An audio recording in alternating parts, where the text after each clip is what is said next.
So what makes a good workbench? I think there's really three things. First of all, it has to have the right height for you to be comfortable when you're at it. Generally speaking, I think that's going to be between 34 and a half to 36 inches. I think this one is 36 inches. I like 36 inches, it fits my height, and I'm used to it because kitchen counters are 36 inches. We're used to being at 36 inches. So that's most of the time what we are comfortable with. So first of all, the height, the right height for what you're doing. And of course it varies. If you're doing a lot of planing, hand planing, you might want it a little lower or whatever, but generally speaking, that's a good number. The other thing, solid. This is a solid maple top. It's good. When you're hitting on it, you want it to be solid. If you're chopping dovetails or whatever you're doing, you want it solid. If you're hand planing, you don't want it moving. You want it to be steady and holding right there. This one has 5 by 5 inch square legs. As a matter of fact, this one is mortised. The rails are mortised in, but they're not glued even, and yet it's still rock solid. I did that because if I ever want to move it and take it apart, I can take it apart. So it's worked out fine. The other thing is being able to hold your work securely, whether that be with a vise or vices or with your dogs. You want to be able to hold the wood that you're working on securely so you don't have to chase it around the top of your workbench. So those are the three primary things. The other thing I would say is don't make it so pretty that you don't want to work on it. And this one has battle scars on it. I like it. It's no problem for me. I treat it with respect, but if something little happens to it, I'm not worried about it. The top on this one was actually a downdraft table. It was a workbench downdraft table. That's why this is in here, and I'll show that to you. And it has a Veritas twin screw vise on your end, a leg vise, and another regular shoulder vise here. I like having more than one vise because if friends come over and we're doing a little woodworking or whatever, everybody can kind of have a workstation, and it just works when you're together with other people. I also have another one over on the other bench. The other is more of a Nicholson style bench. It's built into the wall. It works fine, but I remember seeing an older guy on video. He's deceased now. I don't remember his name, but he said something that really stuck with me. He said, a bench up against the wall is half a bench. And I started thinking about that, and he's right. Not that it can't be functional, but it really does limit you. I like this one because you can go all the way around it, and being where it's at, it gives me proximity to the wall with the tools and all that stuff, and just seems to work out really well. This is one side of the bench, and I don't have drawers in here. I have these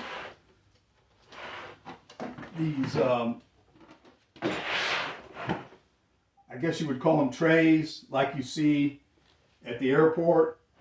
And if I want something, I just pull it out and I look for it. In this particular one are my hold downs. So I have an array of different ones. And they all have their own function. The one I like the most and use the most, believe it or not, is this Veritas but it works great. It's quiet, but it's not inexpensive. When I bought this, it was around $100. So, but I used this one probably before any of the others. But the others work just as well. This is a, let me see, this is a Craftsman. This one works well also. So you want dog holes in it so you can use your different hold down accessories.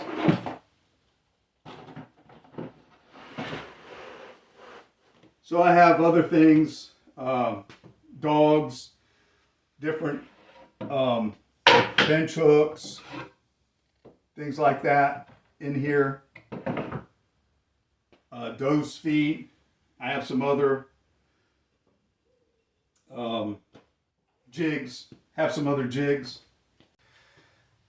If I need to elevate my work for some reason, I do have this Moxon vise, and I can put it on the bench. This side of the bench hangs over so I can clamp. That's kind of important. On the other side, I have a leg vise, so I wanted it square with the actual base, but here it overhangs, so I can clamp this down, and you know, I can use this for long, wide dovetails.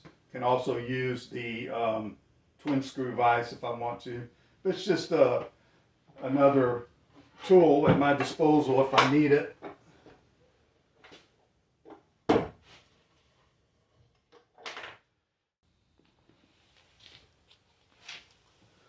On this side of the bench, it's more of the same. Different clamps, bench dogs, clamping options here. Here's a Veritas low angle jack in a box. Down here is a Wood River 5.5. And just some general purpose things. So it works. The other nice thing is the bench is here, the other bench is here, and I can go back and forth. Works really, really well. As I said, this was a downdraft table and workbench combination that I bought used. So this was the downdraft portion, so I put a top here, and I keep a few things in here, you know, a couple boxes with some sandpaper or whatever, so a few little things. Most of what I need is either underneath or on the wall over here, so I'm not in it a whole lot, but it's nice. There's this is almost like an insert for a router table. It has set screws here so you can get this level. And it works out pretty good. The other thing I might mention is these have those Rockler casters that you can flip up and make the bench mobile. However, this bench is so heavy that you can't do it. As a matter of fact, I did it for the first time when Hurricane Milton was coming, so I wanted the bench up off the floor, and I actually had to take a car floor jack and jack it up, set the wheels, then let it back down.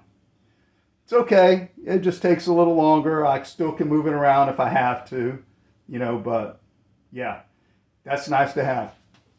This is a shelf that comes out, so I can set a plane down there or whatever I want to do.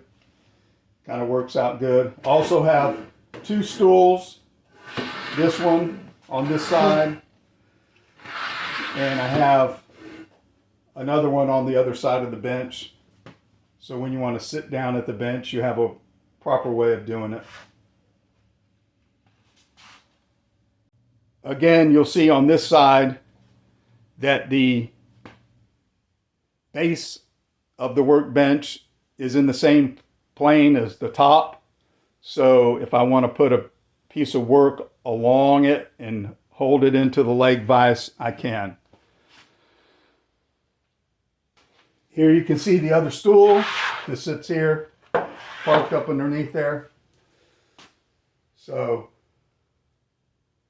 nothing fancy, but it's available. I also have this jig that I can put on the bench if I want to raise it up to do something a little higher. It has lug holes in it, way of clamping down. And of course on this side I can clamp right to it and hold it. T-track, and I don't use it all the time, but it's nice to have. So that's pretty much it. I won't talk about the vices too much. I did another video on vices. If you haven't seen it, go back. Talked about the Veritas vise, the other one. Not so much the leg vise, but it's there and it works great. And then, like I said, I have this bench behind me and my tool cabinet, my tool wall. So everything is, you know, to work together. So it works for me. It's, again, the main three things: the height, right? You want it to be solid, and you want to be able to hold your work firmly in place while you're working on it. And if you do those things, you'll have a good bench. All right? One other thing.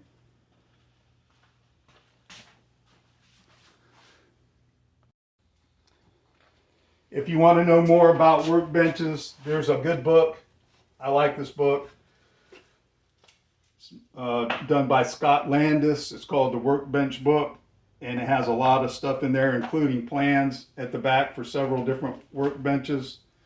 And you might be able to find a lot of helpful information in here and things to think about. All right, so that's pretty much it. If you have any questions, just put them in the comment section and I'll try and get to them. It's not rocket science. Just make it solid, have a way of holding your work down, and get it at the right height. Primarily, that's what you need to do.